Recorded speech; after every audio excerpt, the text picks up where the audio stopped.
Hey, Miles here, milesbeckler.com. In this video, we're going to cover my 5 favorite hacks for finding great talent when looking for outsourcers and teammates.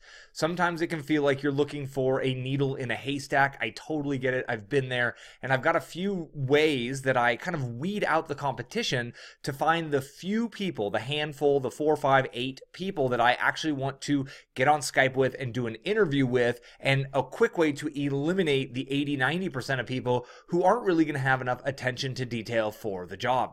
Now, before we jump into it, I want to cover why it's important for you to be outsourcing specific tasks. And that is so you can find, identify, create, and move into more opportunities. Now, when I was handling customer support for my main business with my wife and I had no time to create these videos. So we've hired somebody in customer support, and now I've freed up the time to launch this brand, the Miles Beckler brand, to create these kinds of videos. And really, once I got going with these videos, I wanted to get this content out into the audio form on my podcast. Well, that's something I hired out because I didn't want to distract myself from creating these videos. So I hired out a teammate to take the audio track and get it onto my podcast feed. Then I wanted to get the content onto my blog. So I've hired out a team to transcribe the content, to edit the content, to make it great. And I've even got a guy who's separate from them that does the layout, creates the graphics to get it onto my blog. And what I'm trying to show is how I've created an opportunity to create more content and get more reach on my content by bringing on teammates. Now, I wonder, and I'm curious, do you feel like you're maximizing the opportunities in your world? Or do you know how to decide which opportunities are worthy of your time and which opportunities are not? My friend Eben Pagan has put out a new book that is running a free plus shipping offer right now. You can get the book for free if you just pay shipping at milesbeckler.com/opportunity. I'm an affiliate for this. If you've been looking for an opportunity to support the channel, support me, I would really appreciate it if you go purchase the book. His goal is to hit the New York Times bestseller list. This is his approach, and he is paying me, again, 50% commissions on that shipping fee, which is a minimal amount of commission there. But again, milesbeckler.com/opportunity. You also will get $197 of free bonuses. You get a free How to Find Your Big Idea video course, and then you'll get his free workshop about the best opportunities coming down in 2018. Eben is a total futurist. He has a great vision of where the world's going, and you definitely want to stay on the leading edge. So the URL is behind me. I'll have it pop up above, and just go to milesbeckler.com/opportunity. Grab the book. I'm a third of the way through it. It is a fantastic book. And now on to the 5 hacks to growing your business with teammates and how to really hire the teammates. So the first thing that I like to do, number 1, is I research teammates before ever putting up a job listing. So now my approach used to be put up a job listing and react to all of the applicants that I received. Now I spend time on the platforms, and it doesn't matter what platform it is, but I spend time looking for the right kinds of people first. If I'm on Fiverr, I'm looking in the gigs and the if I'm on Craigslist, I'm looking in the gigs and the resume side of things. If I'm on Upwork, I'm looking through people who have applied to past jobs that are similar to what I want to accomplish, right? I search for the task name, and then I go in and look, and I'm looking at their reviews, I'm looking at their experiences, and I'm creating a short list of applicants I'm actually interested in. Same thing with onlinejobs.ph. I'm going in and I'm actually digging through their database. Now, this takes time, but it helps me create a short list of people I'm most interested in working with, so I can reach out to them once I put the job listing live, which I often do private and live, because I don't really want hundreds and hundreds of responses. I really want the key players. So my first tactic, my first hack, is to really do the research first, find the people, get a short list of people who I want to apply to the job. Then once I launch the job, I reach out to them individually and I request that they join. Number 2 is my job listing leads with my name. I will say, hey, I'm Miles and I run a small digital media business and I'm looking for help with blank. So when I do that, I add my name to the very beginning of the job listing. I'm looking in their cover letter. Did they greet me by my first name? Now, this is a very sneaky tactic that has really a good test for their attention to detail. If they're just using a generic kind of greeting to me when I've put my name in the job listing and they're not adding that to their cover letter, I know that they don't have the kind of attention to detail to dig in, to really pay attention, to potentially work with my business. That's the first way I'm eliminating people, is when I see these generic kind of greetings in their cover letters. I put my name in the beginning, I end with my name in the job listing, and I want to see them greet me by name because that's what I want them to do with my customers, and that's the attention to detail I want in my business. The third one is I require them to take a 16 personalities test. Now, I covered that in a recent video, actually. It's 16personalities.com, and I tell them, if you're interested in this job, go to the 16 personalities test, take the test, and send me the link to your actual description of your personality type. Now, I've had people reply with the 4-letter personality type that they have. I've had people reply with PDFs of their kind of printout of what they got of the drop of their personality description. I ask for the link and I want to see the actual URL. This serves two purposes. Again, I'm testing their attention to detail, and second, I can click on it and go read about them, and there's a section, I think it's section 6 or 7 inside of that report that tells me who they're compatible with, and I want to make sure they're compatible with Melanie and I. I'm really looking for people who complement Melanie and I, and you will look for people who complement your personality type, and the information is in there. You can also look at the job roles that that personality type is often good at, and you want to see if there's a mesh there, because sometimes when people need income, they'll apply for absolutely every job, whether they're qualified or not, and obviously we're hiring for the long term, so we're looking for people who are great and have a personality type that will help them be great for that specific task.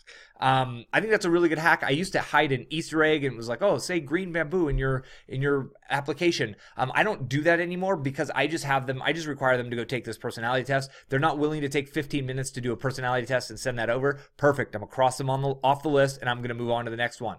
Then I require them to add a YouTube video. Now, I don't make it sound like it's required. I say, I'm requesting for you to do a YouTube video. Please introduce yourself. Tell me why this job is great for you right now, and show me around your workspace. If you have a home office, I want to see where you're working from.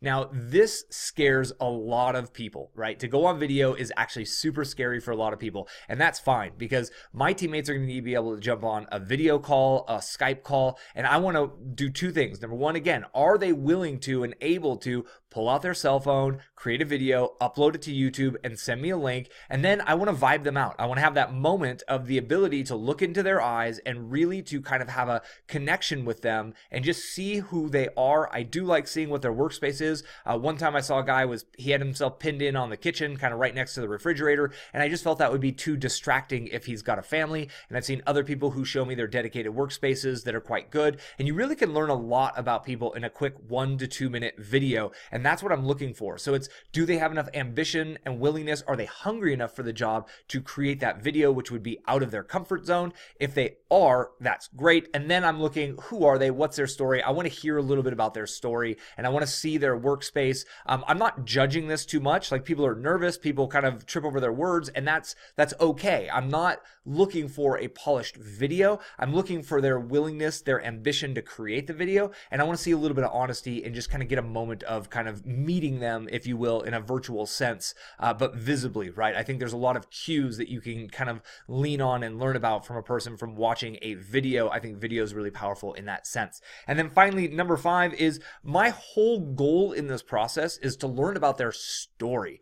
I don't really care that much, and I care a bit about their past experiences, but like I said, I've already gone through and created a short list of people who I know have the past experiences. Those are the people I'm inviting to the job, and I like to invite 20 to 30 people to my job. So I spend a lot of time researching who I'm going to invite, but then I'm trying to get their story out, and I ask for this in the cover letter, I ask for this in the video, and I often have to ask more about this when I get to the interview phase. And again, I want to know about their story. Why is right now the absolute best time for them to commit to my business? Why are they out of work right now? What are they looking to do? What are their goals? What do they want to create? What is the lifestyle that they want to create? So this is the kind of information that means the most to me.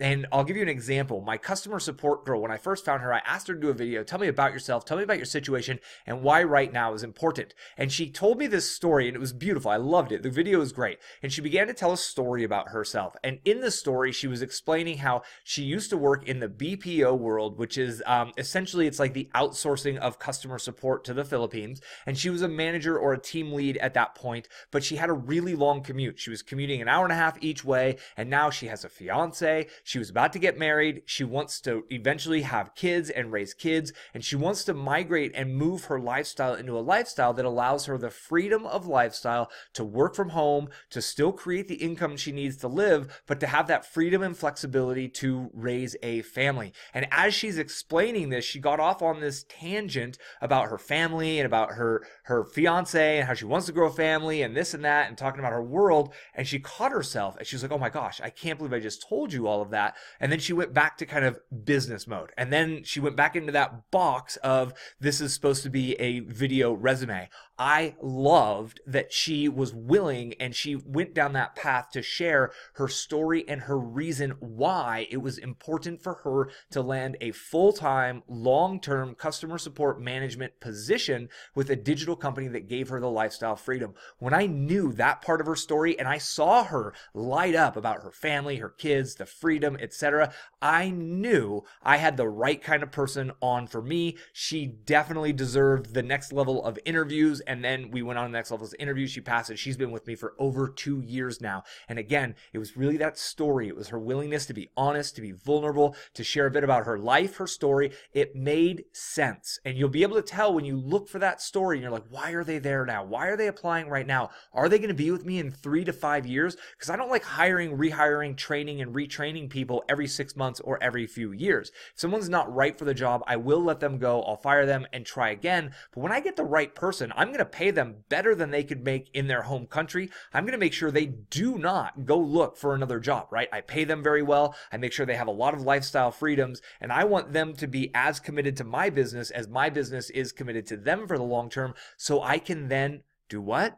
Focus on more opportunities, create more opportunities for my business. I hope this has been helpful. I hope these 5 hacks have been helpful. If you haven't yet opened up a new tab, go to milesbeckler.com/opportunity. Grab the book. You're going to love the book. I'm loving the book. You'll get the free bonuses that are worth $197. You might as well take him up on that offer. It's not going to be available in this launch process for long. Again, he's really trying to push himself onto the New York Times bestseller list. He needs to move tens of thousands of books, and he's using affiliates to do so. It's a really cool model. I would also recommend taking screenshots. If you're into funnels and everything, take screenshots of his funnels. Look how he's building out his funnel. Go through that funnel process. See what comes after you take that first step, because there's a lot of power in understanding how this dude's running what he's running. He's the guy who ran Double Your Dating. He's created 10 separate businesses that have each done, 10 brands that have each done over $1 million online. So pretty powerful stuff. This dude's an absolute gangster. So not only get his content and consume his content because it's super helpful, but pay attention to how he's doing what he's doing, the words he's using, his headlines. Add this one to the swipe file. It's a really good package to add to your swipe file. And I hope these 5 tips on outsourcing have helped you feel more confident in how to move forward with your outsourcing. For me, growing my team has absolutely allowed me to move on to new and bigger and better opportunities. This is helping my revenue growth. This is helping my lifestyle. I've got a more enjoyable lifestyle now than I've ever had before. I've got greater revenue coming into my business now than I've ever had before. And I'm now seeing other opportunities that I'm excited, opportunities to help you potentially go deeper with your business, something I'm working on with my tech guy and my dev guy, because I want to help you take your business to the next level. And I know I need to go beyond these videos, even though that's not exactly what I want. My ultimate goal is to help you go farther. So I'm working on a little new opportunity that I've identified by spending time digging into these ideas of what are opportunities, what are the right kinds of opportunities, what opportunities match with my vision. It's exactly what you're going to understand by reading this book and going through this content, which is super powerful, because when you're moving forward in opportunities that align with your vision, with your heart's goal, with your soul's purpose in this world, everything seems to work. And most people are chasing the wrong opportunities, and that's the biggest problem, and that's exactly what he'll help you solve. Thanks again for your time. If you enjoyed this video, give me a thumbs up. I do appreciate it. Feel free to share this video if you feel like it was helpful. Grab the URL, send it out into a group, email it to a friend, embed it on a blog post, do what you do. And if you have any questions for me, hit me in the comments below. below. I'm happy to connect in the comments when I have free time, and be sure to subscribe if you haven't already. I'll have that free book pop up here, maybe right over my face will be the free book, and then I'll have another video for you right over here. Till we catch again, I'll catch you on the next video. Be well.